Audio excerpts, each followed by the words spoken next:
You're live. Hi, this is Everett, Everett's Watercolors. Welcome to my studio. Well, I'm back again painting in my studio. Last week I was here and I started painting.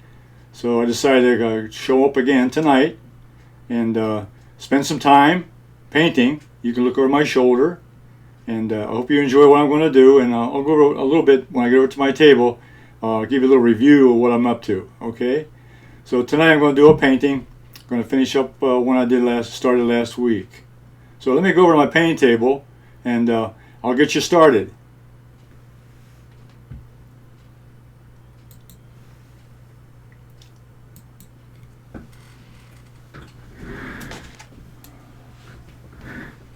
Okay, turn the light on, maybe you can see a little better. In review, last week I started with a couple pictures here I'd taken off the internet for references, and I wanted to do an old country road, or a mountain road, really. Basically, a mountain road is the name of this painting. But I selected this road over here, and some of the trees over here, and this tree over here. So I always use a composite between different pictures that I find.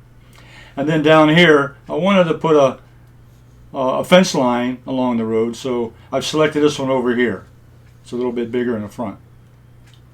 Okay, and then also look at the sky. I picked up some cloud formations and so forth. I used a combination of the two skies here. This is a little boring down here with just a plain blue, so I put a couple clouds in the sky last week.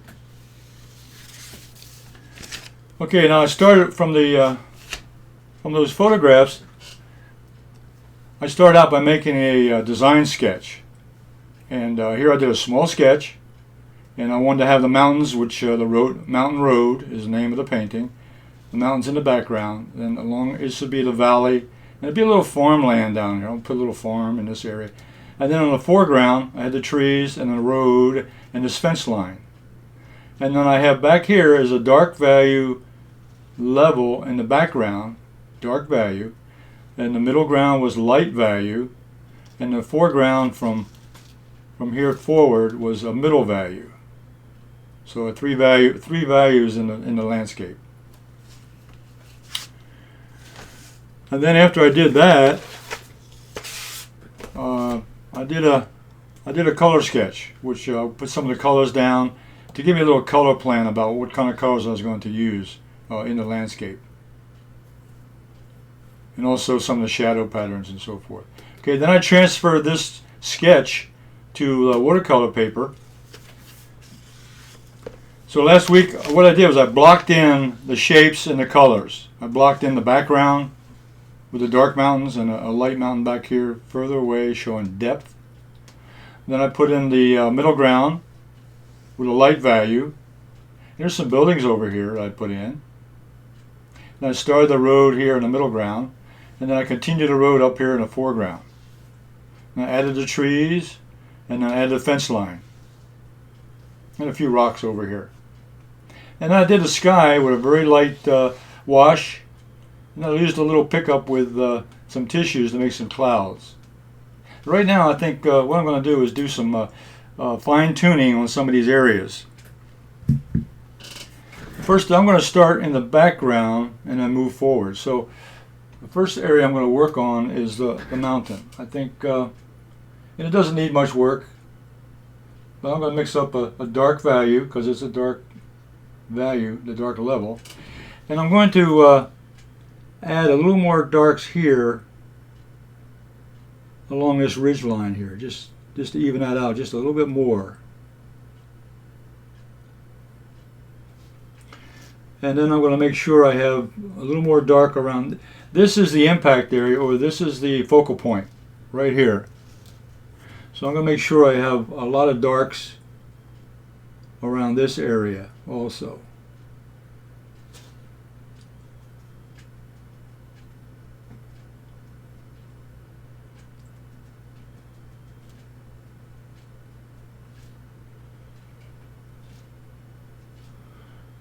Yeah, I may touch up a little bit over here. Just if I make a change in one area, I just go around and make a little change everywhere, so it doesn't look a little bit of continuity in the painting to make sure all the marks And over here on this side, there's not much going on. It's just a continuation of the mountain. Okay, that's all I want to do in the background. Now, coming into the middle ground, I want to work a little bit more on this here, just a little bit more definition here around this. I've got the house in there. I like the way that's going. Ooh, I think what I'll do while I'm here is I'll put a little more dark along this edge. Yeah, a little more definition there. And I'll maybe pick a little shadow. Yeah, I better get my glasses on so I can see what I'm doing. Put a little shadow a little bit under the roof. You don't so far away. Okay, little more marks up there. Okay, so the middle ground I'm going to add a little more color. I think I had a little bit of orange here, but I'm going to put some yellow. This is yellow lemon, a very bright color, and mix it up here. And what I'm going to do, I'm going to put a little more. I think this tree here, because it has leaves on it, I'm also going to put some yellow in there, just to brighten up that color just a little bit around there, just a little more touch. It's close to the impact area, so I can use a nice bright color. And also over here on this tree, I can put a little change of color here. I'll put a little bit of yellow here next to the impact area. Okay. Yeah, let's see. I think what I'll do is this line's coming up here. I'm going to mix up a little bit of burnt sienna, and to give me a little sense of depth. This is a furrow that the farmer has plowed. This is light. A little bit. As I come forward, I'm going to make it a little bit darker coming up this way, just to show a little sense of depth. Lighter, and then it's going to be darker as it comes forward. Okay, get a little sense of depth. And over here, maybe just one more touch over here.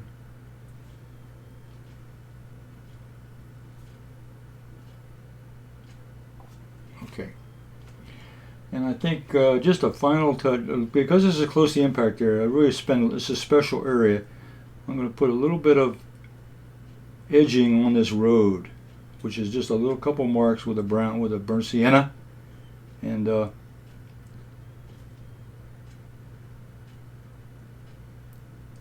maybe there's a track or two here and on the road, just to give it a little more definition.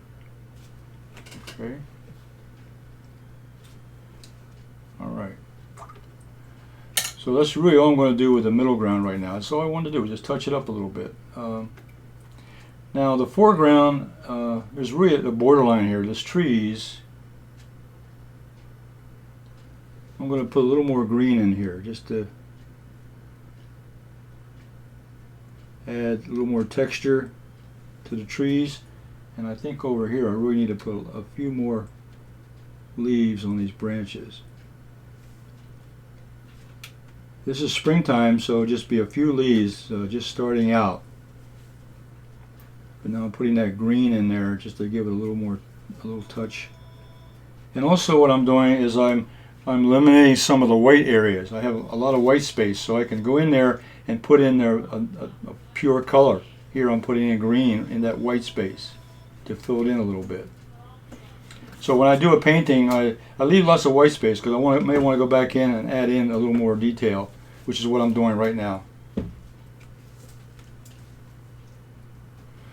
Now as I move further away from the impact area, I'm just not really going to put much more detail around that. There's enough detail, except I want to put a little more contrast. I'll pick up a darker green. This is Hooker's green, and I'm going to put a little more shadow in here. Separate some of the forms of the tree. This one over here I'm going to make a little darker, especially underneath at the bottom.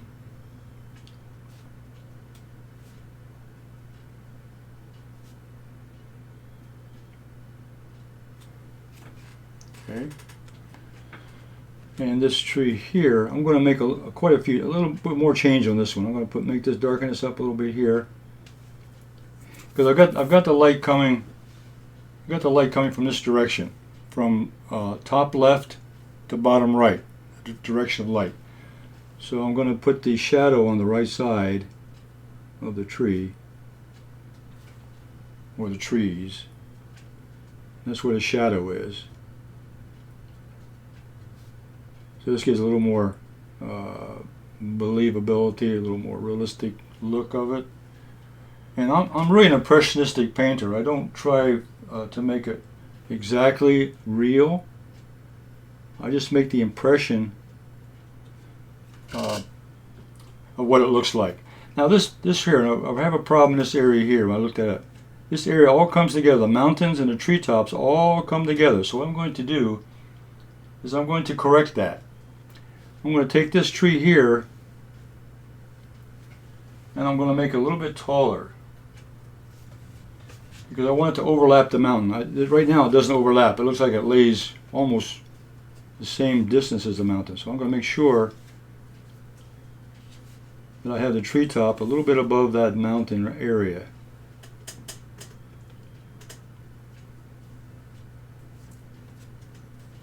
And I'm filling in some of those white spaces also. This one here, I'm going to make a little bit darker.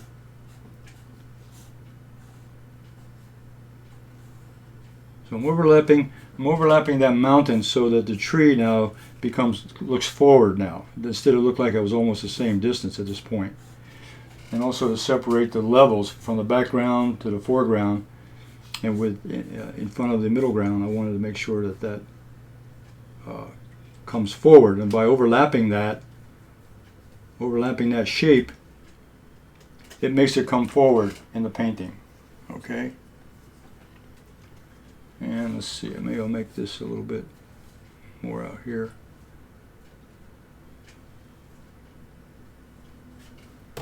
Okay, well, that was one other correction I wanted to make.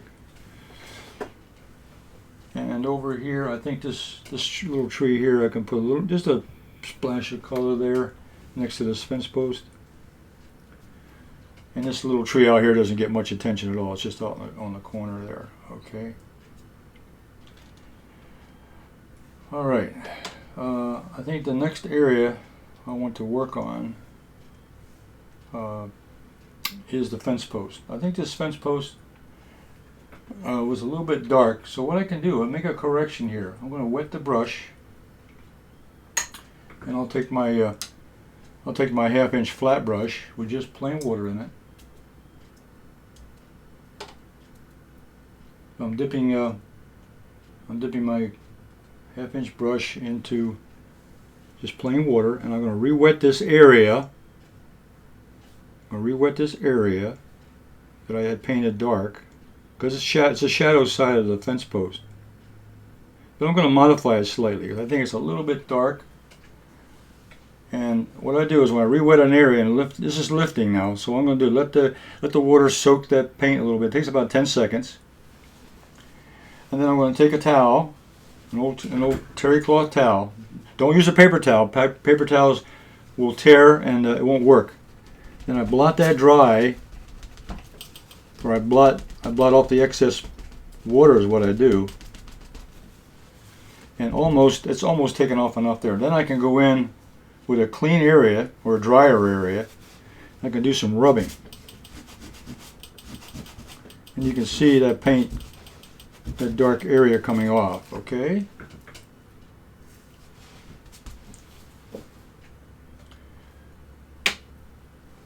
And let me do a little piece of this here, just to make a little continuity. I'm not going to do the whole railing, just a piece of it. Okay. All right, I think that's a better value for that shadow side. Okay. Now I think a little more definition down here. I think this little post down here got lost, so I'm going to give it a little more attention.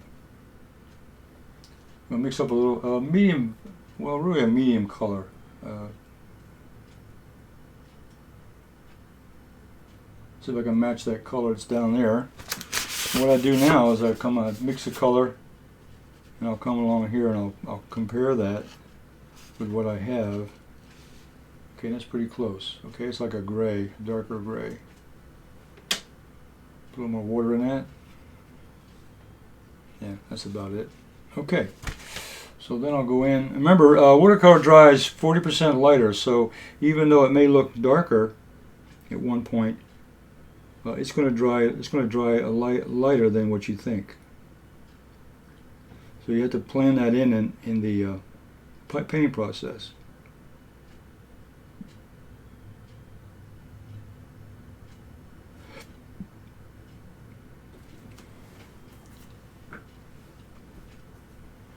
And let me take that down.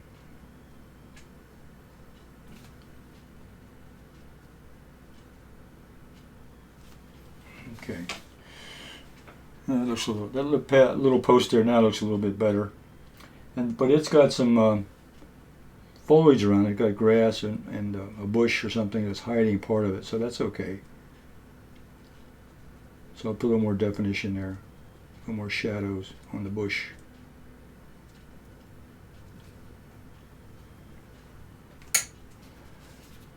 Okay. Okay, now the next area I want to work on, I think the grass. I'm looking at the overall painting now. And here's what I do. I take a larger mat. Excuse me, right back, get a mat.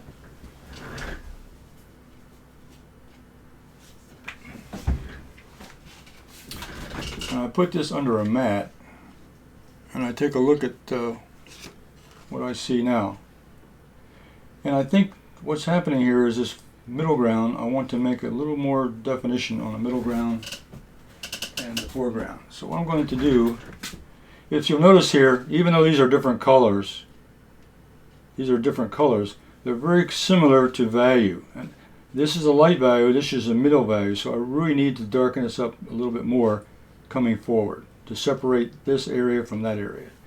And that gives me more depth in my painting if I do that. So this is what I'm going to do. I'm going to mix up some of that green,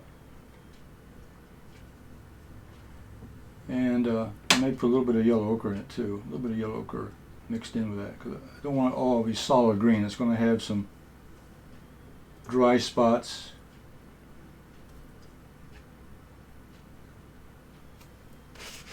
Again, if I look at this drawing, if I look at this painting here, and you'll see a grass. The grass isn't always even. It's got different bumps in it, and it's got different textures, lights and darks. So there's tall grass and short grass. So there's different little. So you look at pictures just to get a reference and get some ideas. But what I'm going to do is really, basically, I'm going to put a little more color in here, but a little more value, a darker value than what's there. And a little more texture. It makes it look like grass growing there instead of a smooth. I don't want it to look like a golf course. I want it to look like a farmland or a mountain scene that's got some rough grass out there on a hill overlooking the valley.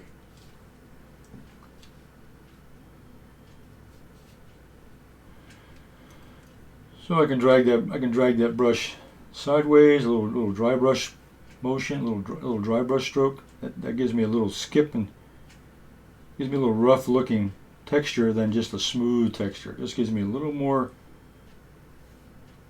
texture look in the grass. And I'm going to do the same thing on the other side. I'm going to add a little more color over here.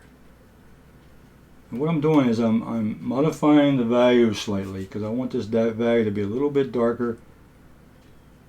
I want it to be darker than the middle value, or in the middle part of the painting.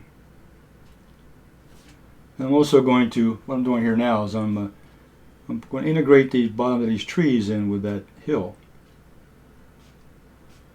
So I'm bringing some of the grass up underneath those trees. And when they dry, when this dries, I'll probably put a little shadow pattern under also. Right now I just want to get started with some A little more color. And I like that. I like what's happening already. Okay. And then what I'll do is take the brush and bring this across here the same way I did on the right side. See, I can turn the brush flat. I'm going to cover a pretty good area. Then I can turn on the edge, using the edge of the brush. If I have a tight area like right there, just by turning the brush different angles, different directions, I can cover an area that I want to cover.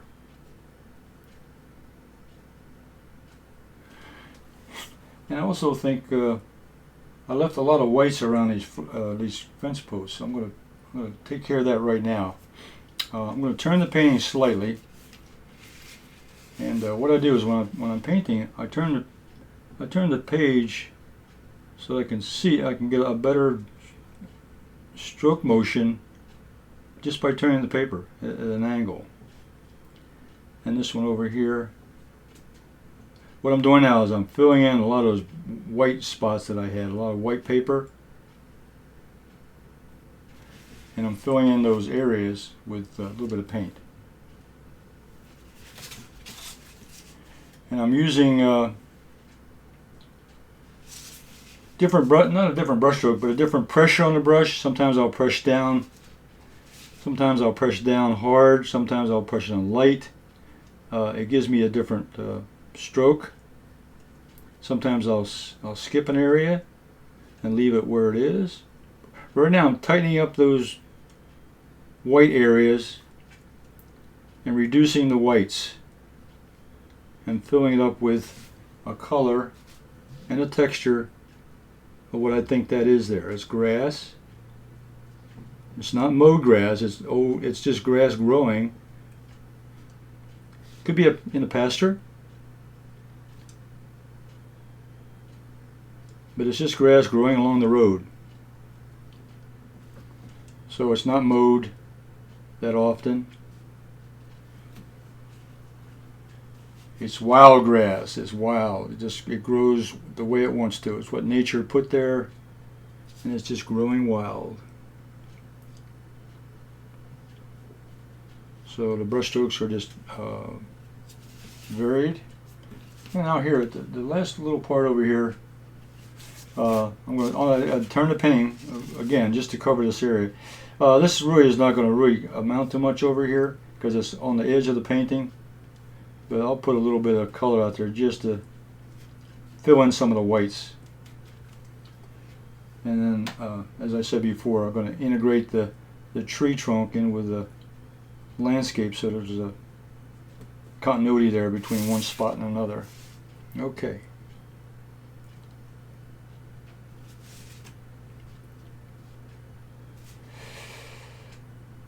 And I could, while I'm here, I think I will. I think I'll close that up. There's a little bit of I just noticed around this tree, going back to the middle ground, with a little bit of yellow ochre. I could also, there's a plowed field back here, so I can go ahead and put in, again, I want to put the same color I have there, so it's yellow ochre. I'll take my test sheet. Not too dark. That's better. That's about the size. That's about. So you have a little test sheet to test your color against where you're putting it, and that's about what I want right there. Okay. So I'll go in with that color, and now again filling in more of the whites.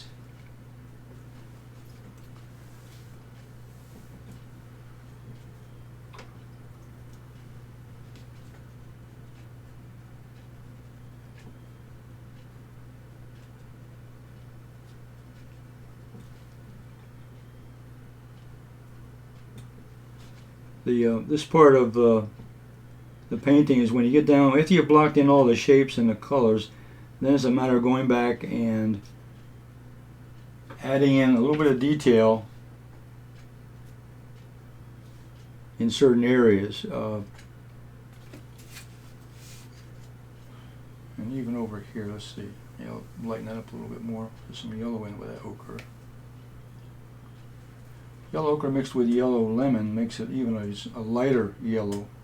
It's not all yellow ochre and it's not all yellow lemon. It's a mixture of the two.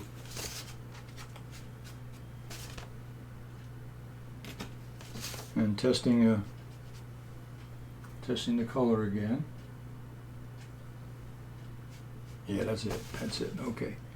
Testing the color before you put it down.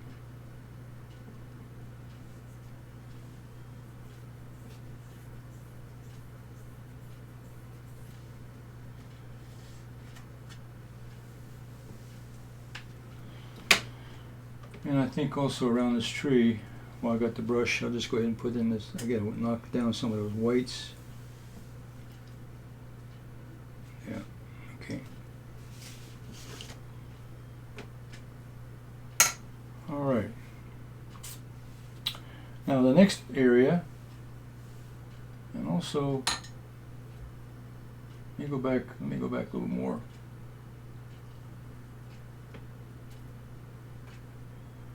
I got some of that more of that green. I'm going to make some rough edges here on this hill. I want to define the hill and the middle ground a little better. Okay. This defines the foreground. We've got the middle ground, which is the valley with the plowed field and so forth, and the road. And then the background is the mountains and a couple little. There's a house and a little, maybe a barn, so forth back there. Then the mountains in the background. Okay. Now that I worked on the grass, now I'll work a little bit more on the road. This painting is called Mountain Road, and I think I need to bring a little more value change here. So I'm going to mix up a little bit of burnt sienna. You know, burnt sienna comes in. You know, burnt sienna is an earth tone. Or burnt sienna is an earth tone, and you use that in a lot of landscapes because it's a neutral color. And a lot of browns in landscapes. A lot of browns on the ground, in the trees, on buildings, old barns. Just about any structure has a brown color or value to it. So brown is a very burnt sienna is probably one of the most prominent colors used in art. But it's also a good mixture color. By itself, it's kind of it's too bright. But mixing it with other colors, it becomes a beautiful value. And what I'm going to start here, I'm mixing that burnt sienna with a little bit of yellow ochre.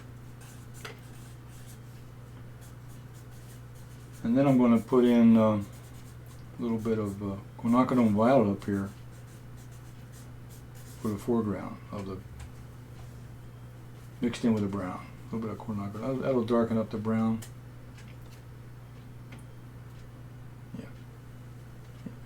Yeah, I have a video on YouTube which is how to mix burnt sienna. Burnt sienna out of the tube is okay, but I made a video how to mix colors to make burnt sienna, and it's a very popular video. And if you check my YouTube channel, Everett's Watercolors, you'll see it on there, and it's a good idea, a good example of how to mix colors to make different colors. And that was the one that I came up with because of the popularity of burnt sienna. And then there are different ways of mixing for that. Okay, so let me come in here. I'm going to darken this road up a little bit more, so I'll put a little more value in here. And some texture, because I'm not going to have this all flat. I'm going to have it different change of color. And I'm going to also make it overlap some of this green over here, so it's, you know, the road doesn't go smooth. It's got rough edges. It's an old dirt road. It was put there by a tractor or a truck or something with probably a steam shovel or something that made the road. An old grader, an old road grader. Look at that.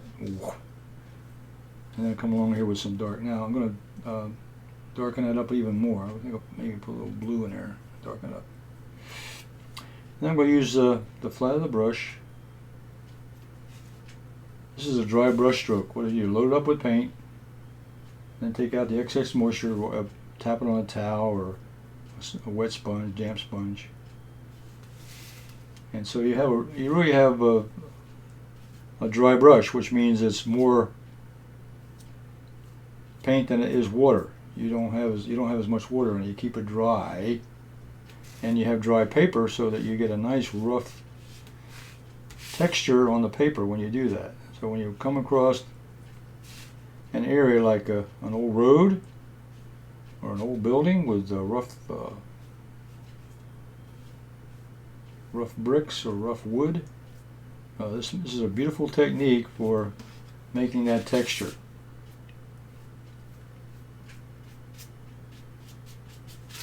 Okay. Now over here on the rocks, I think what I'll do here is add in a few shadows in the rocks.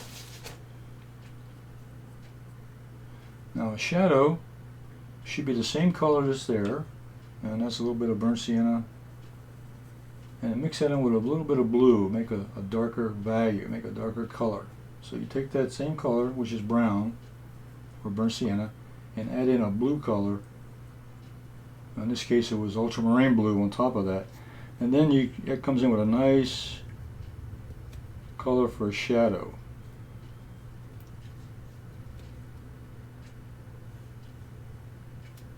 And then your brush strokes can follow the shape of the rock.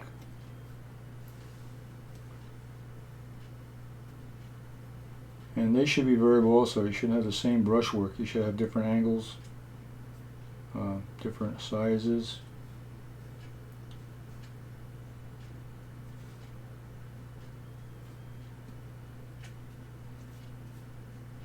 Okay, leave that alone.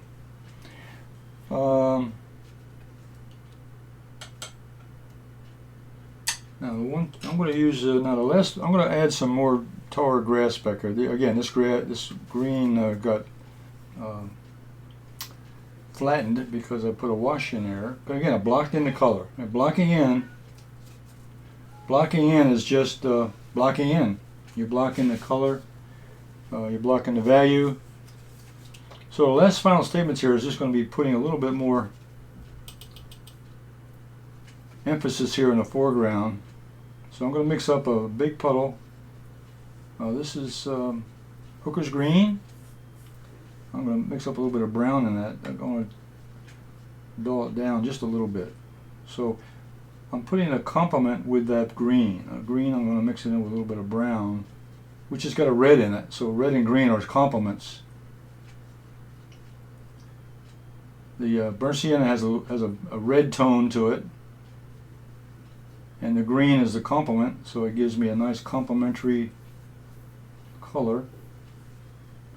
Not exactly gray, but it's going to be a gray green, which is what I want. And then I can mix it, in some areas I can mix a little blue, so I'm going to have a couple values going on here. A little ultramarine mixed in with that, give me a little darker value. Okay.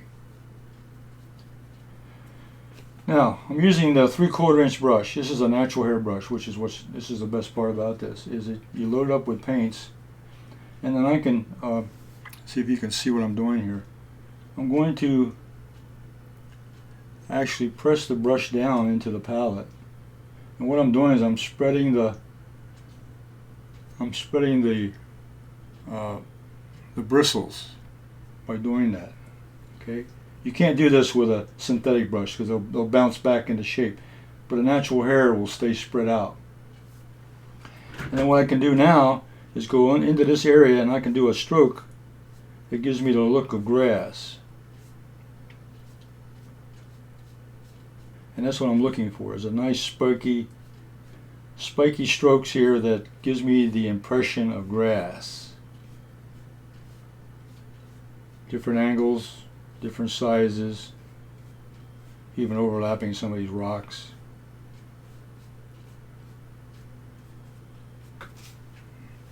Okay. Alright, on the other side, do the same thing. I'm going to change the color though. I'm going to make this a little darker over here. So I'm going to take that darker mix, load the brush, both sides. When I load a brush, I load it from the side, not just from the top or the tip. Load the brush with paint from the sides. That loads the brush with more pigment. And then I go in and I'm going to spread the bristles by pushing down. This doesn't hurt the brush at all. Natural hair is very flexible. You're not going to hurt it. It'll come back into shape as soon as I re-wet it. Now come over to the paper, and now I'm going to use that brush stroke. You're not going to be able to see that. Let's see. Come over here with a brush stroke, and I'm going to put in those same brush strokes that I over on the other, similar to the other side, a little darker possibly. And now I'm putting in grass marks on this side of the building, and overlap with the road a little bit. So kind of pull the road in with the landscape. Okay.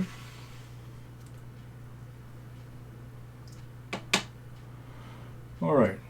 Now, the final touch that I see is a nice shadow pattern. That's the last thing I want to do.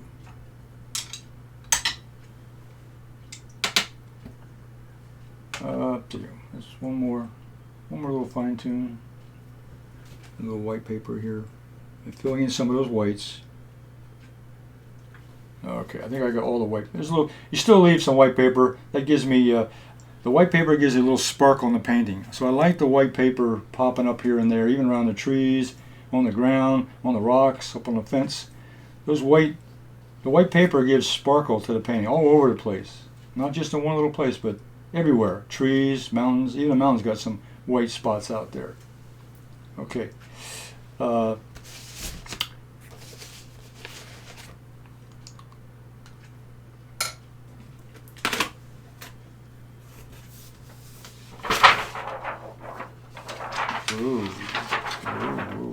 This is a piece of wet media acetate. Wet media acetate. And what I can do is I can use this to paint on without painting on the painting. I can do some practicing here of what I want to do. So I'm going to take some of this darker brown, which mixed with a little bit of blues. That's the color I want. And then I can kind of plan. I can kind of plan where I want that shadow to fall. Okay. And I'm probably going to have one up here. And a little one down here. Maybe where those bushes is going to give me more.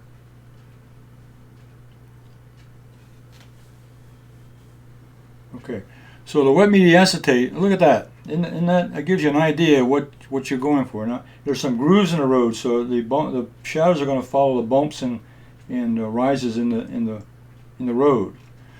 So I can take a look at that and decide, and I can move it around. I can move it up and down, but basically I'm following the shapes of the fence line. But I can move that around depending on where I want to put those shadows. And I like what's happening here. In fact, up here I'm going to maybe put a shadow under this trees. Not this shadow, but a shadow. See, if I add a shadow to that tree up there, not that large of a shadow, that it'll bring that tree alive a little bit. See? So this is wet media acetate. And with watercolor, it just wipes off. I can take a damp cloth, or here I'm taking a tissue, and if it dries you just re-wet it with a brush or a sponge and wipe it right off. So it's reusable. And this is a sheet of I think it's 15 by 12 and 12 by 15 inches, and I have these on my website on my supply list, so this comes in very handy. I have a couple sheets of this all the time, and what I do is I store them under my painting board. So that's what I just poured. I put them under the painting board, and while I'm painting, I say, oh, I want to check out that shape. So before I put anything down on the final painting, I can test it out. Okay, so that's a little bit of lesson on what wet media acetate is and how you use it. So I'm going to go ahead and put in a shadow here. Let me start out a little bit lighter. This fence post is going to cast a shadow on this road, and it's going to come down. If again, you can draw this out on your sketch before you do this. And here I can have maybe a little bump. Maybe it comes across this way.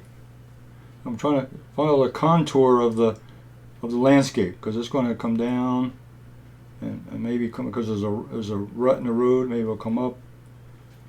Maybe thicker here and thinner here, depending on the angle. Again, you play with this a little bit.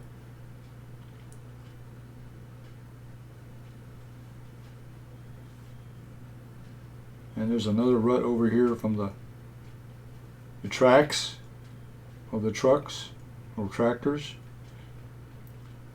And it may come up this way a little bit. And then maybe level out again. Again, I'm following. I'm just giving an impression of the contour of this landscape. This would come up here, and then maybe it would fall, maybe a little bit up on the rocks. Maybe just a little bit. I won't go all the way. I'm going to pick a light area that the shadow would show on.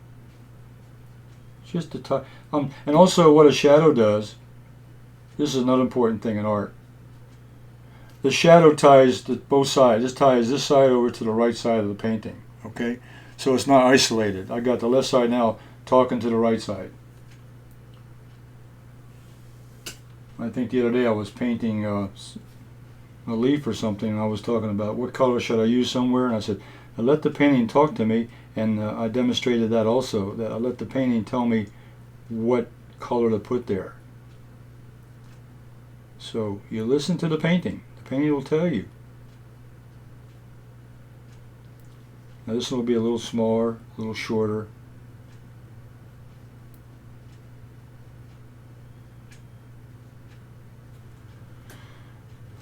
And also, before I go any further, though, this one here is it's not dry yet. So what I can do is also I can put a tissue. Now what I'm doing there, the same way I'm going to do here, is as the shadow gets further away, it's also going to get lighter. So with a tissue, I can just go, while it's still wet, I can pick up that little bit of that wet paint, and that will reduce the value of that particular area, section. Now down here, I've got say a big one, maybe a medium size, and down here, again, this is a fence post, but it's also got some bushes here, so I can put a little irregular shadow here that's being made by that bush. Maybe part of the fence post popping up.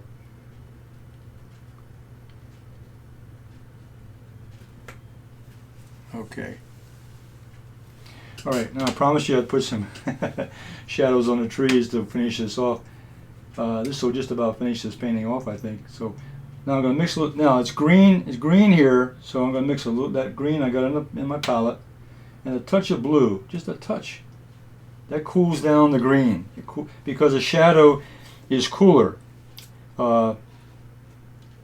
Mainly it's in shadow. Most shadows are cooler in color and also in temperature.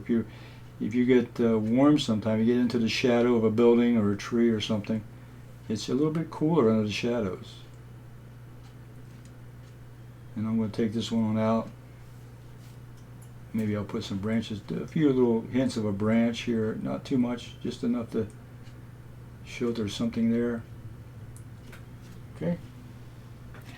And also reminding myself here that the shadow's a little darker next to the source right here, so I'm putting a little more blue right there.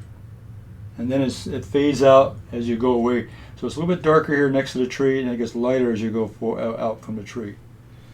And then the last one I'm going to put in here is a little bit of shadow under this tree. It'll kind of tie it in a little bit with a landscape. And this one over here.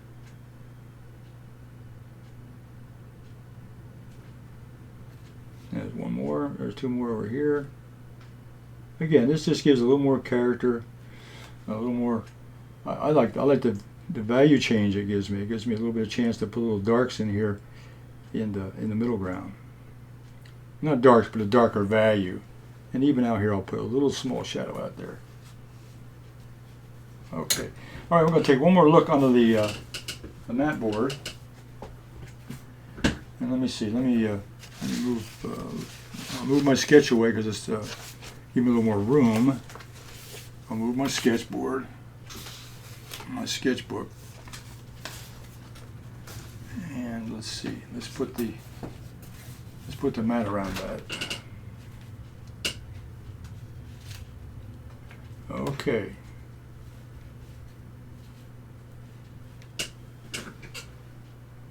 Wow. Now that turned out pretty good. That turned out pretty good. But I can do one more thing before I leave. Before I leave, I'm going to do one more thing. And I'll bet some of you watching this film won't know what I'm going to do next. You can maybe guess.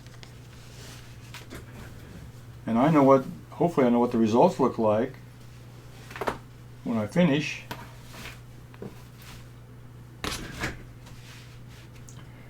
But I'm going to take a spray bottle. This is my palette in the bottle. Now this happened to be a dot spray blue. This is cobalt blue. But I switched the top. I put a fine mist top on this, a black top on my dot spray blue. I had cobalt blue, my dot spray, which I used the other day, and now I want to use it as a fine mister. So I just switched the tops, put the black top on, and I got a fine mist. Now what I'm going to do here, I'm going to tone down the edges of this painting. What I want to do is bring more attention into the focal point. Focal point's back here, so I want to tone this area down. It's still a little wet, a little bit too bright.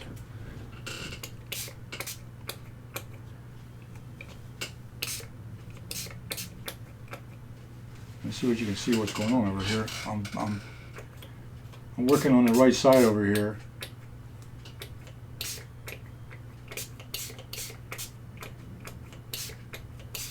Okay, I'm toning down that edge. Okay, I don't want to take it all away, but I'll take some of it away. And over here, and the towels keep the spray from getting on anything else, basically.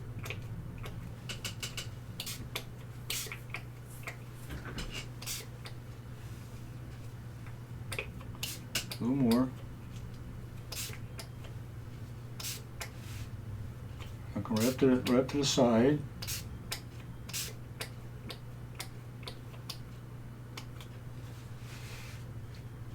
Okay.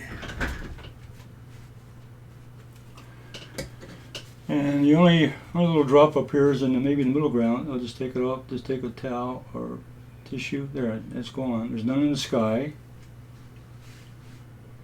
Okay. Now I could go back later on and maybe put another coat on here, but I can start toning down the edges of the painting. And what that does, that takes your eye into the impact area. By toning down the edges or the sides, then your eyes will go into toward the impact area.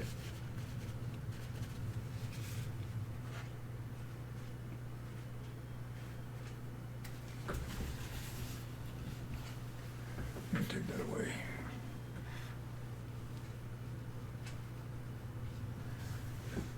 Okay, I think that I'll go back to the main camera. Yeah, I think that will finish up my little exercise tonight. I was painting. This is a painting I wanted to try to work on, and I think what I did was from the blocked-in version I had last week, I added in some details in all the areas, in the background, the middle ground, and the foreground, mainly reducing some of the whites I had left on there. Left those whites open so I could add more color in different spots. I tightened up the areas that had a lot of whites on. That's what you call tightening up. I added in some more detail on the fence line, and I added a lot of detail on the road because the name of the painting was Country Road. And then I showed also how I did texture in the grass, and I used the the natural brush with the way I can push the fibers and give me a nice brush stroke to make it look like grass strokes. And then the final thing I did was add in the shadow patterns using the wet media acetate, which is a very nice tool to have. A wet media acetate, you can use watercolor on it and then you can wipe it off. But you can use that to test out where you want to put something. You may want to add a tree, or you want to add a building, or you want to add a shadow. No matter what it is, you can test it out before you actually put it on a painting. And then move it around to make sure you're happy with what the results are before you do the painting, final painting part. And then the last part, I wanted to show you a little bit of spraying on the outside edges to tone down some of the lighter areas in the foreground and to push your eyes back toward the impact area. So that kind of concludes what I did tonight. I hope you enjoyed watching that. And if you have any questions, write to my on my. I guess the best ways to get a hold of me is on my website, www.everettswatercolors.com, and I can put that on the. Let me put that on the close-up.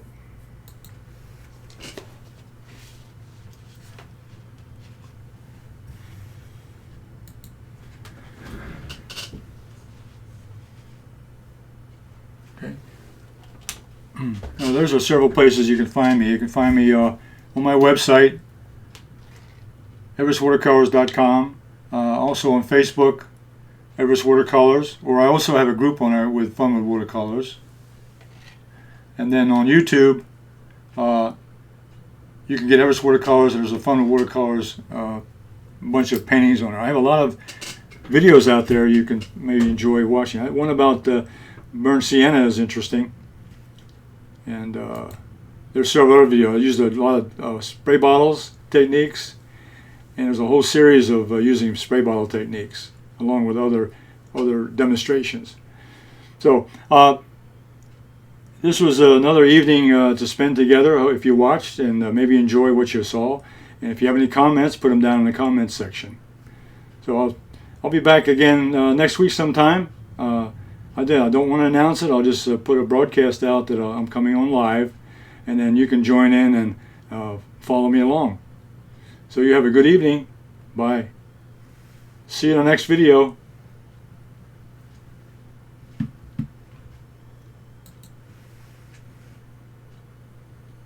Bye for now.